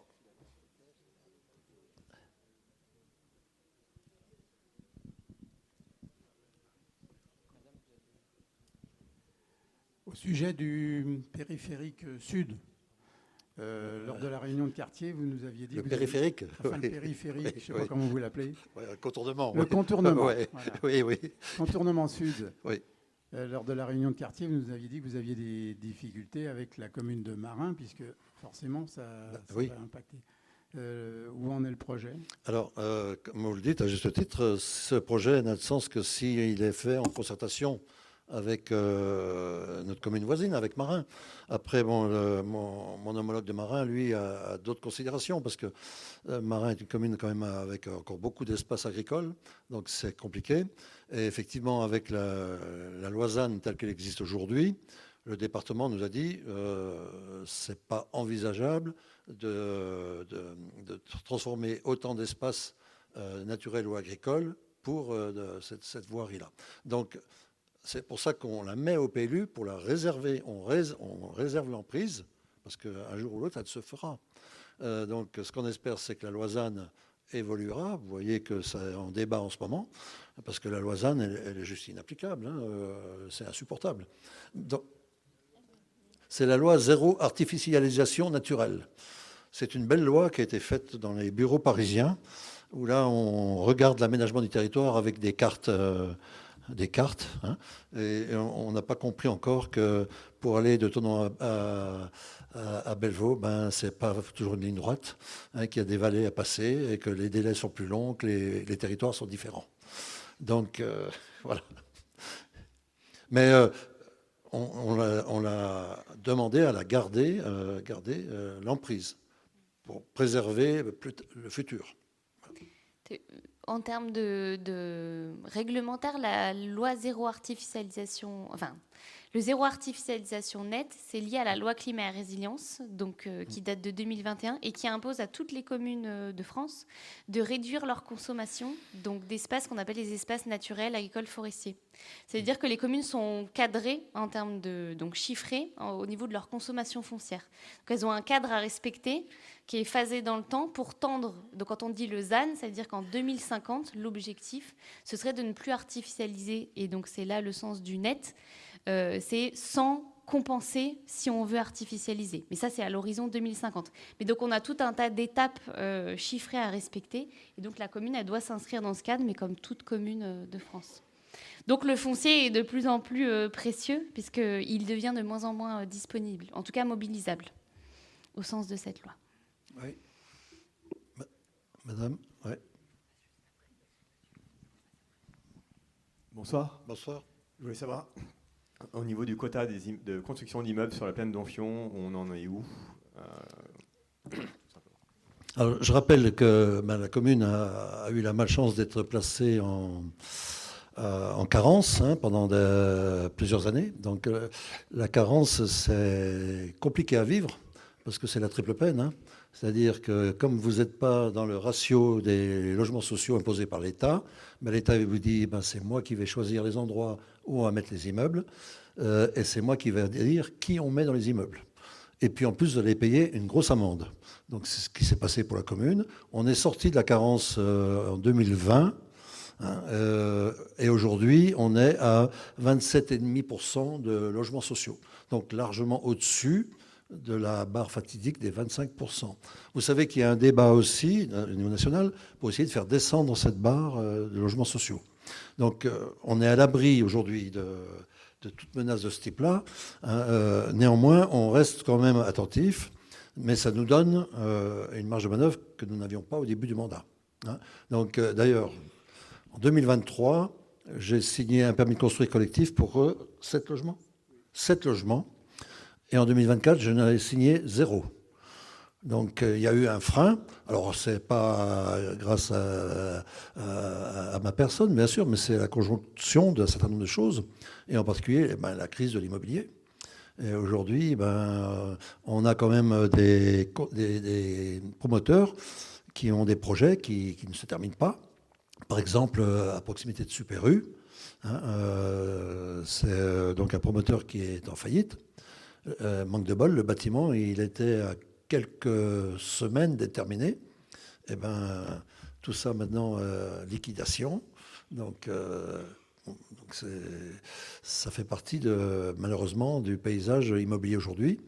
On nous annonce une légère embellie, mais bon, à mon avis, ça va prendre encore un certain temps. Mais encore une fois, nous, l'idée, c'est de gérer l'augmentation de la population dans le temps, dans les 15 ans. Hein. 10 000 habitants en 2040, c'est 200 et quelques personnes par an à absorber. Donc ça nous donne un peu plus de sérénité. Oui. Oui. Ma question concerne la départementale 1005, c'est ça? Oui, la 1005. Je voulais savoir si vous alliez faire un sens giratoire quelque part pour ne pas être obligé d'aller jusqu'à Évian. Oui. Le dispositif actuel, il est ce qu'il est, hein, mais c'était le seul qui nous permettait temporairement de permettre aux gens de repartir vers Thonon. Il n'a pas vocation à durer éternellement. Donc l'idée quand même, c'est d'avoir effectivement un rond-point à hauteur du beau séjour. Simplement, encore une fois, on est obligé de tenir compte aussi des dispositions de l'État, hein, qui nous rappellent qu'il y a la loi littorale, donc les aménagements. En plus, c'est une départementale. Donc là aussi, il faut qu'on ait l'accord du département. Et puis, il faudra aussi qu'on ait une négociation avec les propriétaires du beau séjour quand ce projet repartira, pour qu'on intègre dans ce futur projet, il faudra qu'on ait un peu de terrain pour faire ce rond-point de retournement. Mais bien sûr qu'il faut un rond-point de retournement, bien sûr. Ouais.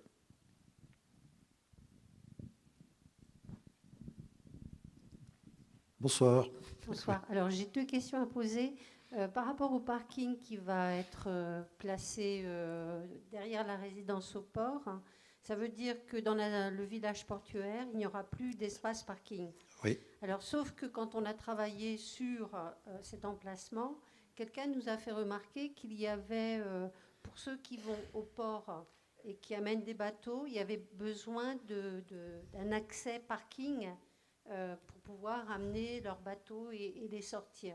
Donc, est-ce qu'il y a quelque chose qui est prévu en ce sens? Alors, il n'y aura pas le parking tel qu'il existe aujourd'hui. Lui, il va être déporté. Hein, mais il y aura toujours cette problématique, effectivement, de pouvoir ramener les bateaux à la rampe. Hein. Et l'idée, c'est que les gens aussi... alors, pour l'instant, ils peuvent se garer. Hein, on a un endroit pour stationner. Mais vous allez dans pas mal de ports, vous déposez le bateau et vous allez ranger votre véhicule un peu plus loin. Et après, vous prenez votre bateau.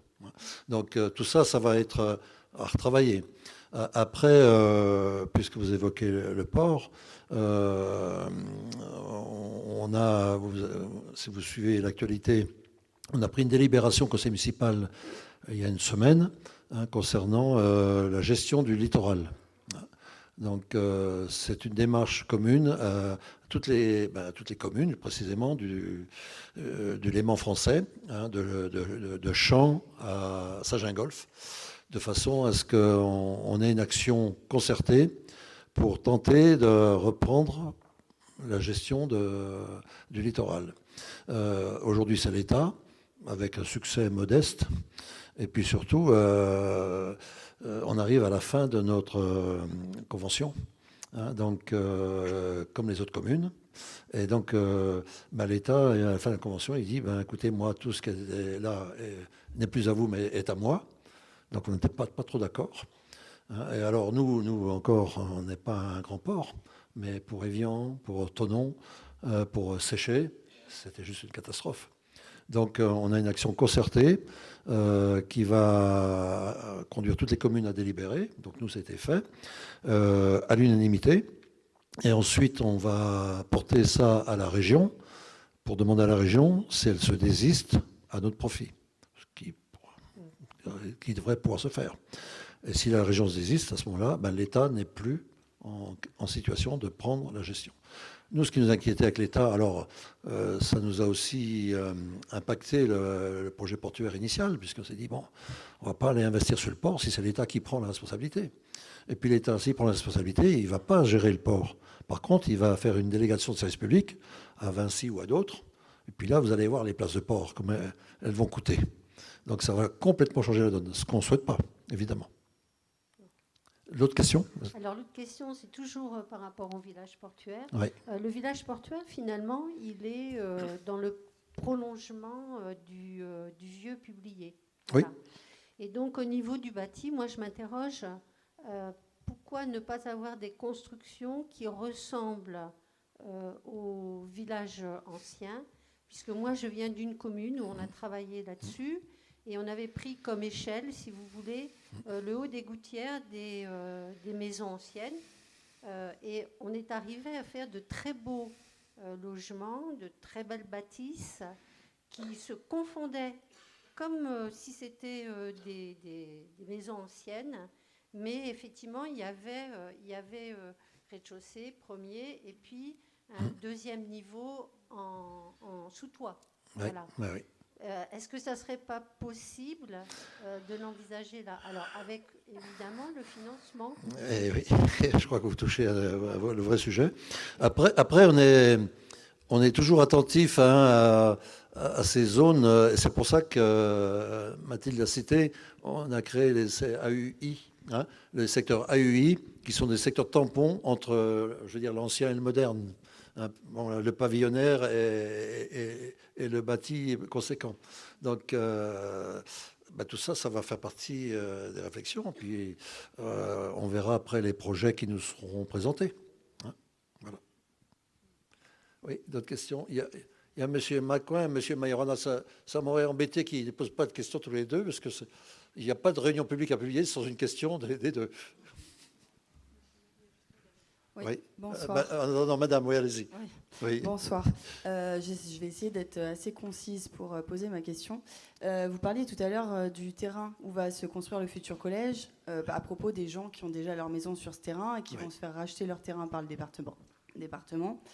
Au même titre, tous les immeubles qui se font à Amphion-sur-la-Plaine, comment ça se passe? Parce que quand un promoteur demande un permis de construire, il y a quand même des maisons autour qui voient le prix de leur maison, des propriétaires qui voient le prix de leur maison avec quand même une forte décote. Comment ça se passe? Est-ce qu'il y a un recours quand même des maisons autour? Parce qu'il y a quand même un gâchis du paysage, de vue, d'ensoleillement, enfin, c'est quand même multiple, hein. Les dommages qui sont à ces propriétaires-là, est-ce qu'ils ont un recours? Et est-ce qu'on peut quand même s'opposer à ce genre de permis de construire? Alors, beaucoup de permis de construire font l'objet de recours, des recours individuels, des recours administratifs. Après, nous, encore une fois, le PLU ne nous permet pas non plus d'interdire des constructions dès lors qu'elles respectent les règles actuelles du PLU. Donc c'est pour ça aussi qu'on les a retravaillés pour les durcir. Parce qu'aujourd'hui, moi, je ne peux pas interdire un permis de construire. Ou si je l'interdis, je suis attaqué en contrôle de légalité et, au tribunal administratif. La commune est condamnée. Et non.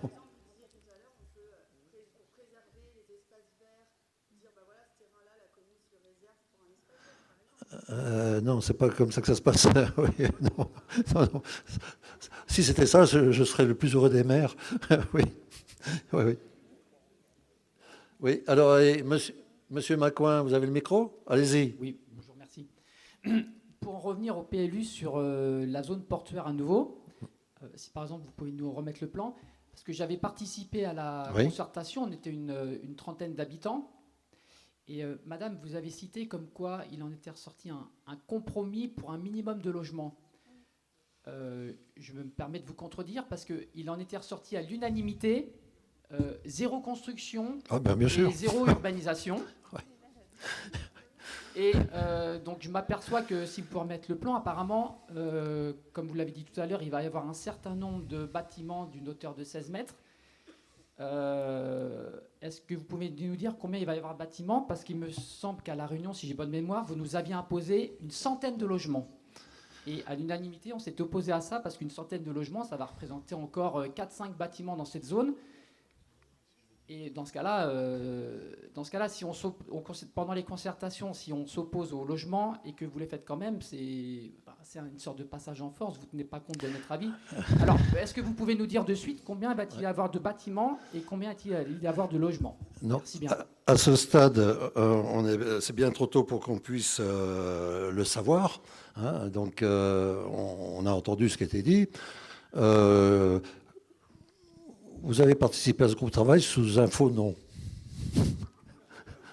Je le dis simplement. Hein. Faut que ça se sache. Bon. Donc ça dénote un curieux état d'esprit quand même quand on vient à une réunion de travail sous un faux nom.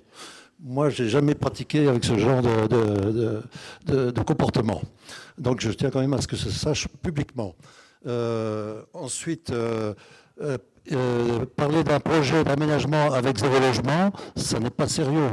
Donc il faut être réaliste. Il faut être réaliste. Je ne peux pas faire un projet de village portuaire pour M. Macouin. Je le fais pour la commune, dans le respect en prenant le maximum de ce que vous nous avez indiqué, ce qui nous permet de nous orienter sur le projet. Ensuite, le nombre de logements. Aujourd'hui, on n'est pas à ce stade en capacité de dire s'il y en aura 17, 18, 50, je ne sais pas. Pas encore. Oui. Oui, je peux y aller. Attendez. Toujours sur la même question. Oui. Pardon. Allez-y. Oui. Pour finir la question du monsieur, là. Vous nous annoncez 27%, on est à 27% à publier de logements sociaux, donc on en a quasiment trop. Et puis vous voulez faire des logements là-bas, mais pour qui? Vous pouvez nous dire? Alors, on vous a expliqué qu'on envisageait une résidence senior. Vous savez, les seniors, c'est important quand même. Je crois que vous en êtes un. Donc, c'est important qu'on se préoccupe de nos seniors. Non, on n'a pas dit ça. Hein. Donc, le nombre de logements aujourd'hui, on n'est pas en capacité de dire ce que sera le contenu exact. Hein. Mais on sait que c'est une zone qu'on doit densifier, mais raisonnablement. Hein. On n'est pas là pour faire des bars devant le lac, pour empêcher la vue sur le lac. On essaye de faire des choses sensées. Oui. Allez-y, Mathilde. Oui, c'était simplement pour clarifier. Je vous le confirme, hein, c'est pour ça qu'on a repris dans la synthèse qu'il y avait 3 groupes qui avaient mis un frein à l'urbanisation et qu'il y avait un groupe qui avait proposé un compromis avec une quinzaine de logements. Et voilà, madame est ici pour confirmer. Et sur le nombre de logements, c'est vrai, je vous le confirme aussi, on vous avait annoncé un nombre de logements de 100. C'était parce qu'on était simplement reparti des densités qui sont prescrites par le SCOT. Donc en effet, ça ne veut pas dire que ce sera forcément ça. Enfin, en tout cas, ça a été remonté à la commune, on en a rééchangé. Donc on était parti sur un nombre de logements imposés par le SCOT, mais aujourd'hui, on ne sait pas si ce sera le cas. Mais en tout cas, on sait qu'on a des documents avec lesquels il faut quand même qu'on se conforme. Donc, on vous dit que d'emblée, il y aura du logement, parce que ça fait aussi partie du cadre de l'opération de ZAC, c'est la dernière tranche. Donc, il est prévu du logement. Mais on a compris, la commune a aussi entendu que la population était très vigilante et frileuse à faire du logement. Donc, ça a aussi amené la commune à réfléchir. Et donc, à ne pas sortir un chiffre en réunion publique qu'elle n'aurait pas retravaillé, du coup, derrière. Bien. Et à M. Majorana, indispensable. Allez-y, M. Majorana, je vous écoute.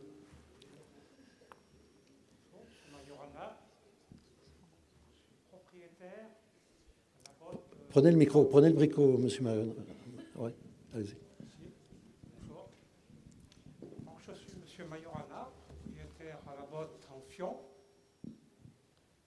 où il devrait y avoir l'arrêt SEVA. Nous avons parlé de 2 projets qui sont le chef-lieu et la rive. Est-ce qu'il serait possible d'avoir quelques précisions sur les souhaits de la commune, les directions que la commune va prendre pour faire évoluer ce projet que Monsieur le maire souhaite voir aboutir cette année 2025. Est-ce qu'il est possible d'avoir quelques précisions? Nous avons un compromis avec le promoteur Next City, qui doit être dans la salle, qui est en avant pour faire un projet d'assez grande envergure, y compris l'arrêt Seva, pourquoi pas une gare routière, à savoir peut-être de l'autre côté dans le secteur de la Vigne. Comment envisagez-vous d'aménager des infrastructures d'accès? Quelles sont les propositions que nous pourrions obtenir? Quels sont les zonages envisagés dans ce secteur? Puisque nous avons plusieurs possibilités qui ont été évoquées, y compris un hôtel 3 étoiles dont nous avons besoin dans ce secteur, y compris pour les papeteries qui souhaitent loger des employés. Nous avons prévu aussi une résidence senior, d'autres commerces. Est-ce qu'on pourrait avoir des précisions sur les directions générales que vous comptez envisager? Je vous remercie de me préciser aussi le zonage qu'il est prévu sur ce secteur, s'il vous plaît, sachant qu'actuellement, nous sommes divisés en zone UI et en zone UP. Je vous remercie. Bien, Monsieur Majorana, si je fais tout ce que vous me dites, il va falloir monter à 11-12 étages pour accueillir tout ça. On est bien conscient et je pense qu'on se bat quand même bec et ongle, et vous le savez, depuis 4 ans, pour qu'on ait enfin une entrée de commune en Fion, Pont-de-Vongier-en-Fion digne de ce nom. Le secteur de la botte, que vous connaissez bien puisque vous y avez une implantation. Je vous rappelle, vous l'évoquez avec juste titre, un compromis avec M. Nexity.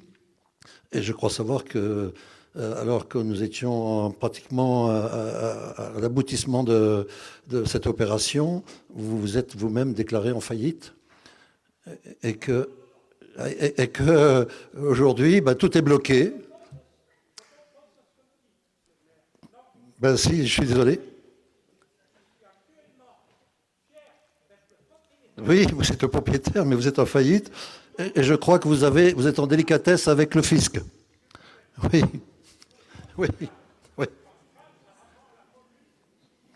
Oui, mais je suis bien obligé de tenir compte de la position de l'État, cher ami.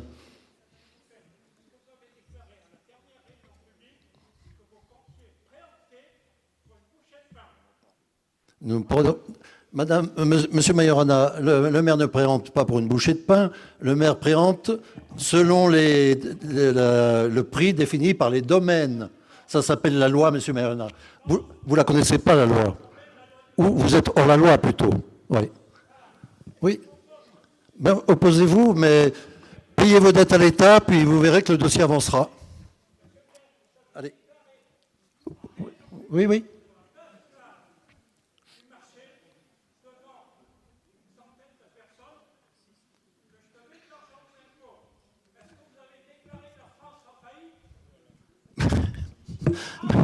Monsieur le maire, bien. Monsieur le maire, Bon. si on pouvait mettre un terme Oui, je à pense un problème privé. Voilà. Oui, merci, monsieur Majorana. Oui. Oui. Bien. Oui. Bien. On passe à la question suivante, s'il vous plaît.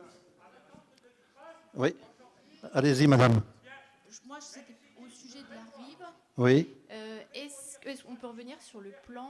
Est-ce qu'il est prévu un accès piéton entre le futur parking et le marché?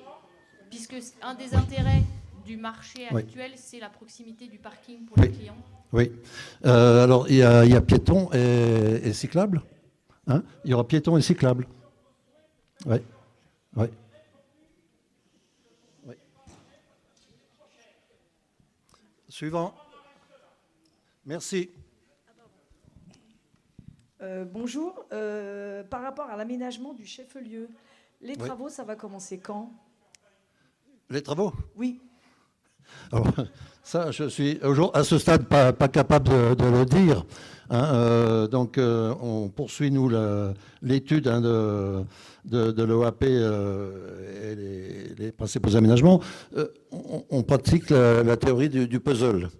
Donc, la salle des fêtes est en cours. C'est un élément du puzzle. Le prochain élément du puzzle, c'est la salle polyvalente. Donc, les travaux vont commencer très prochainement. D'ici à mois de juin, hein, pour la remettre aux normes, hein, avec l'idée, c'est qu'on ait un appel à projet pour une supérette à l'automne, hein, et que ça soit une réalité, si possible, début 2026. Ça, c'est les premiers points. Après, on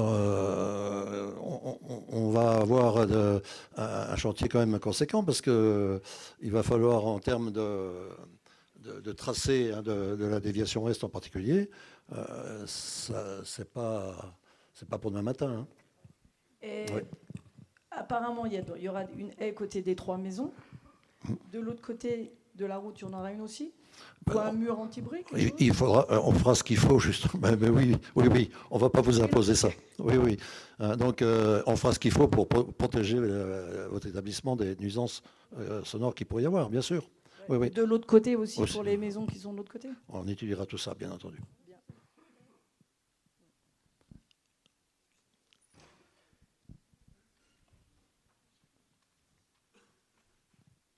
Autre question?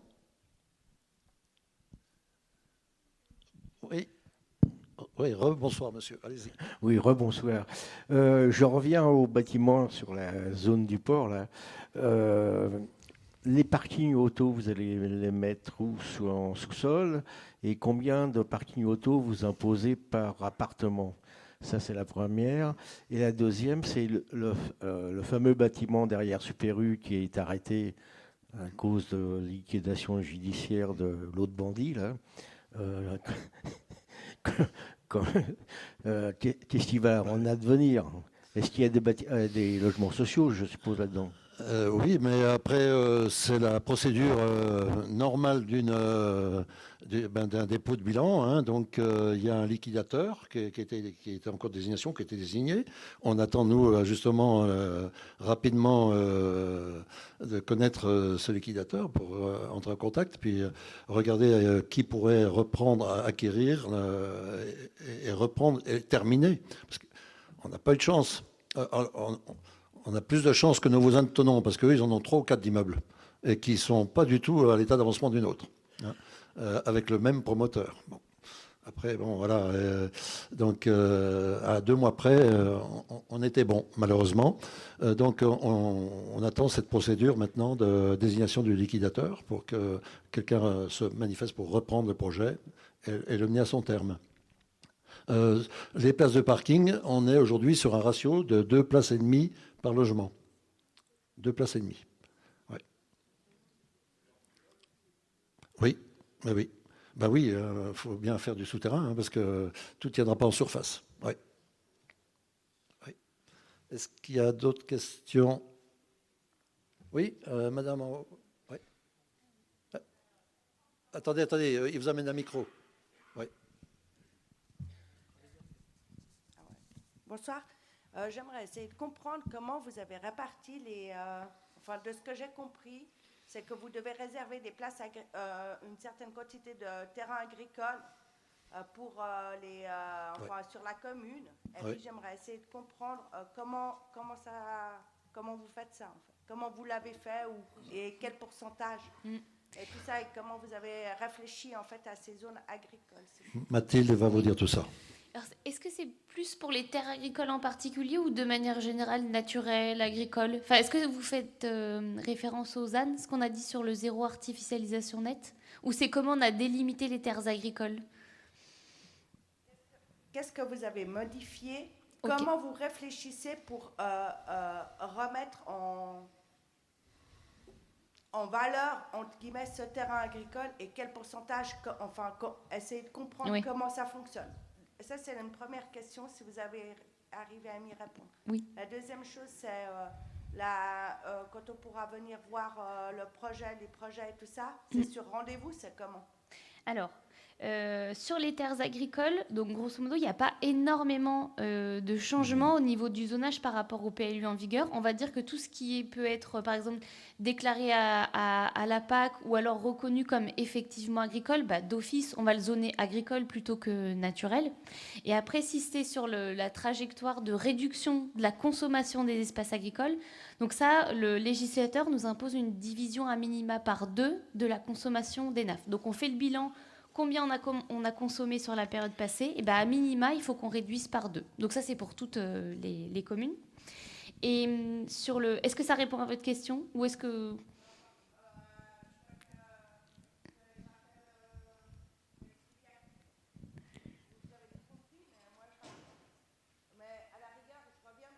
Oui, ok. Pourquoi?